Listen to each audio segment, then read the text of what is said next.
अस्सलाम वालेकुम। इस वीडियो में हम देखेंगे कि हम टेबल्स हम किस तरह पुट करते हैं हम HTML एक पेज के अंदर। तो अगर आप टेबल्स की विजुअल रिप्रेजेंटेशन देखें तो टेबल्स कुछ इस तरह के होते हैं HTML के अंदर। उनका कोई एक हेडिंग वगैरह होगी, उसके डिफरेंट रोज़ होंगी, डिफरेंट कॉलम्स होंगे और कोई कैप्शन होगा। कोई एक हमारे पास एक हेडर होगा, कोई हमारे पास उसका एक फुटर होगा टेबल का। तो इन डिफरेंट चीज़ों के ऊपर हमारा HTML टेबल कंसिस्ट होता है। तो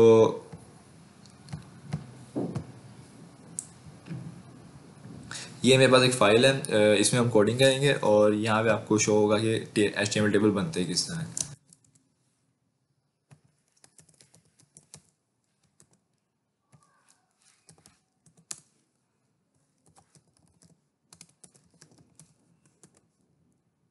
हमारी फ़ाइल काम कर रही है, तो इसको मैं कमेंट कर देता हूँ अभी के लिए। अच्छा, अब टेबल्स टेबल्स के लिए सबसे पहले क्या होता है कि सबसे पहले होता है टेबल का टैग। तो टेबल का टैग होता है वो टेबल के नाम से ही है उसको। टेबल टैग हमने ओपन कर लिया। अब टेबल टैग के अंदर डिफरेंट टाइप्स के टैग्स आ सकते हैं। टेबल बॉडी, टेबल हेडिंग, रो, टेबल फुटर, कैप्शन। तो ये डिफरेंट टाइप के टेबल के अंदर टैग्स आ सकते हैं। सो अगर आपने टेबल के अंदर को रो कोई जनरेट करनी है तो उसके लिए होता है TR, table row. Table row एक टैग ओपन किया। अब टेबल रो के अंदर हमने डिफरेंट हमारे कॉलम्स आएंगे। तो कॉलम्स के लिए हमारे पास दो ऑप्शन होती हैं, एक TR और एक TD। एक TD और एक TH। अब TD और TH में क्या डिफरेंस है वो मैं आपको दिखाता हूँ। अभी हमारे पास कुछ भी नहीं है क्योंकि मैंने H1 को कमेंट कर दिया था। अब TR के अंदर हमारे पास आएगा TD। अब TD क्या रिप्रेजेंट करता है? TD रिप्रेजेंट करता है टेबल डाटा को। तो TD ये आ गया। मैं दो तीन टैग्स खोल लेता हूँ TD के।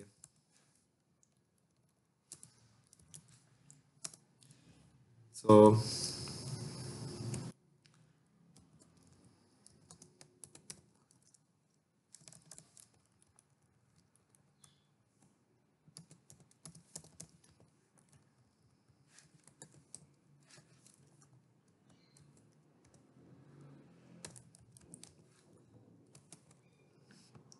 तो आप देखिए हमारे पास ये एक रो है और एक रो के अंदर हमारे पास तीन कॉलम है। एक नेम से हमारे कॉलम बन रहा है, एक सेक्शन का हमारा कॉलम है और एक सेशन का हमारा कॉलम है। तो तीन कॉलम इसके अंदर आ गए। अगर हमने क्योंकि आपको पता है कि जो टेबल्स होते हैं, अगर नॉर्मली टेबल्स को देखा जाए तो टेबल्स के ऊपर एक हेडिंग होती है, फिर उसके अंदर नीचे सारा डाटा होता है। फॉर एग्जांपल अगर मैं यहाँ पे इसमें एक और ऐड कर लूँ, सीरियल नंबर, तो ये हमारा चार कॉलम्स का हमारे पास एक टेबल स्टार्ट हो गया। अब नेक्स्ट अब हम आएंगे नेक्स्ट रो के ऊपर। तो नेक्स्ट रो फिर हम स्टार्ट करेंगे TR से। TR से स्टार्ट की, फिर हम चलेंगे डिफरेंट उसे एलिमेंट्स ऐड करेंगे। TD।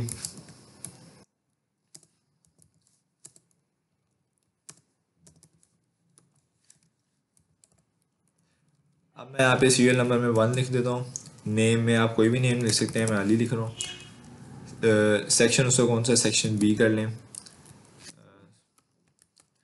और सेशन सेशन उसका कर लें 2020।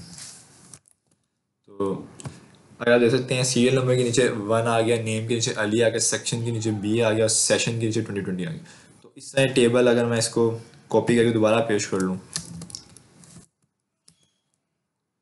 तो दोबारा दोबारा आता जाएगा।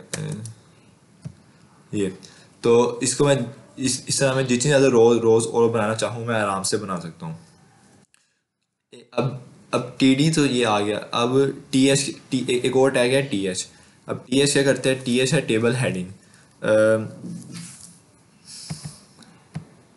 Let's try.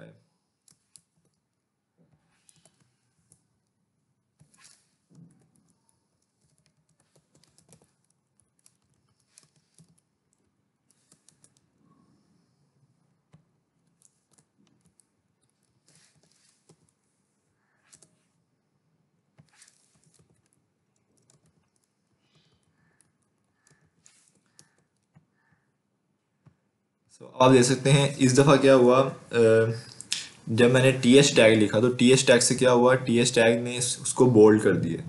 T H tag होता है टेबल हेडिंग, तो टेबल हेडिंग आपकी जो जो टेक्स्ट होता है सारा उसको बोल्ड कर देगी टेबल के अंदर। ये सारे टेबल के अंदर यूज़ होने वाले टैग हैं, टेबल के बाहर यूज़ नहीं हो सकते। तो ये सारे टैग्स टेबल के अंदर यूज़ होंगे। फॉर एग्जांपल अगर अब हमारी एक्चुअल हेडिंग्स तो ये थी, तो मैं इन हेडिंग्स को ही चेंज कर देता हूँ।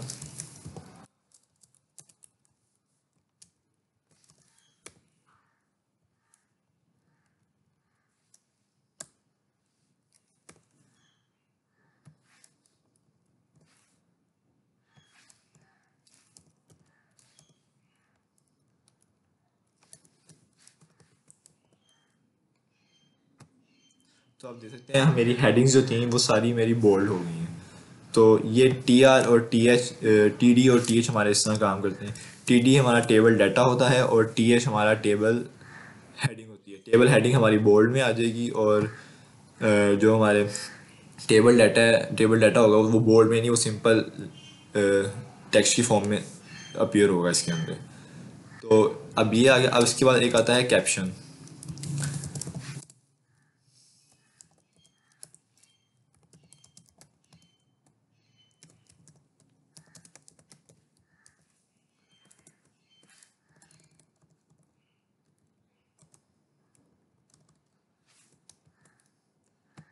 अगर आप कैप्शन डालेंगे तो ये आपका टेबल के ऊपर ही कैप्शन इस तरह अपीयर होने हो जाएगा। तो टेबल का आपने कैप्शन ऊपर डालना है, टॉप पे डालना है, टॉप पे डाल सकते हैं। अगर आपने एंड के ऊपर टेबल का कैप्शन डालना है तो आप यहाँ भी टेबल का कैप्शन डाल सकते हैं। और उसके अलावा अब अब हमें पता चल गया कि ये हमारा टेबल हेड है और टेबल हेड हमारा ये है। कैप्शन उसके अंदर नहीं आएगा, कैप्शन टेबल हेड से ऊपर है। टेबल हेड में सिर्फ हमारे पास ये चीज़ें आती हैं जो उसकी हेडिंग्स वगैरह होती हैं। और टेबल बॉडी सारी हमारी ये होगी। तो अब हम इन सारे जो हमारा टेबल हेड है ये हमारा टेबल हेड था, तो इस सारे को हम टेबल हेड टैग के अंदर कर देते हैं।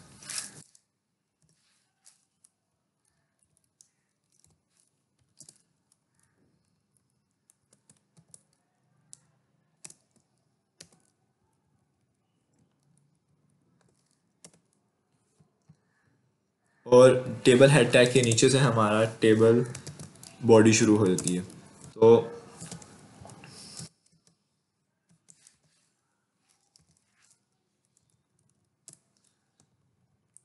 इस सारे को हमने टेबल बॉडी के अंदर रैप कर दिया।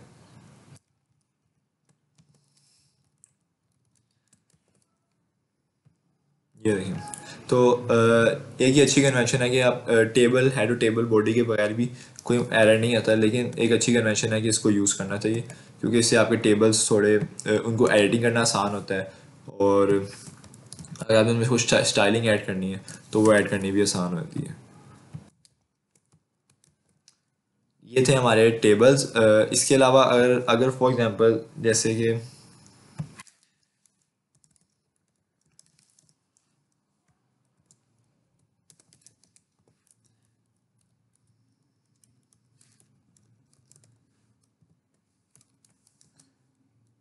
ये मैं डाटा को थोड़ा चेंज कर दिया।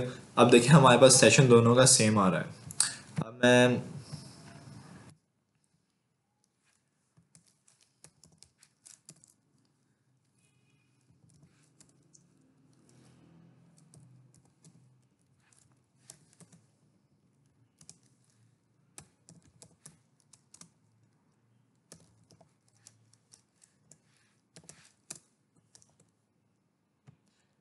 अगर आपने स्टाइलिंग कोई ऐड करनी है टेबल के ऊपर तो हम इस तरह भी कर सकते हैं कि टेबल टेबल में जाके ये टेबल्स की जो स्टाइलिंग आएगी, जो जो भी स्टाइल या सीएसएस आएगा ये आगे चल के आएगा।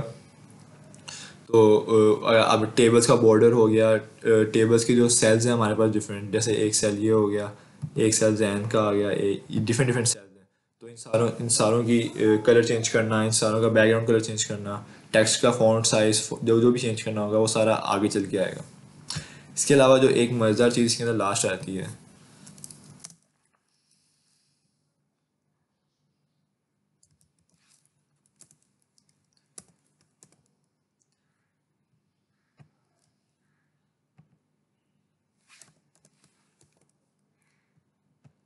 ये देखें, क्योंकि सेशन दोनों का सेम था तो मैंने जो सेशन के हमारे पास पहले, अगर आप इधर देखें तो पहले हमारे पास दो डिफरेंट थे, दोनों के साथ 2020 आ रहा था। लेकिन अगर मैं चाहता हूँ कि इन दोनों का जो, क्योंकि सेक्शन सेम है, सेशन सेम है, तो मैं इन दोनों को मैं एक ही सेल बना दूँ। तो ये हमारी रोज़ हैं, ये 2020 ये रो है हमारी, ये और ये दोनों आपस में एक रोज़ हैं दो। तो अब मैं क्या करूँगा कि मैं इसमें इसकी प्रॉपर्टीज़ में जाके लिखूँगा रो स्पैन और जितने भी मैंने उसको लेके आना है, मतलब दो रोज के लिए इक्वल था तो इसको मैं 2 के इक्वल कर दूंगा, और जो एक्स्ट्रा थी उसको मैंने फिर रिमूव कर दिया। तो इससे क्या होगा कि वो दोनों के लिए वो एक ही वैल्यू शो करेगा।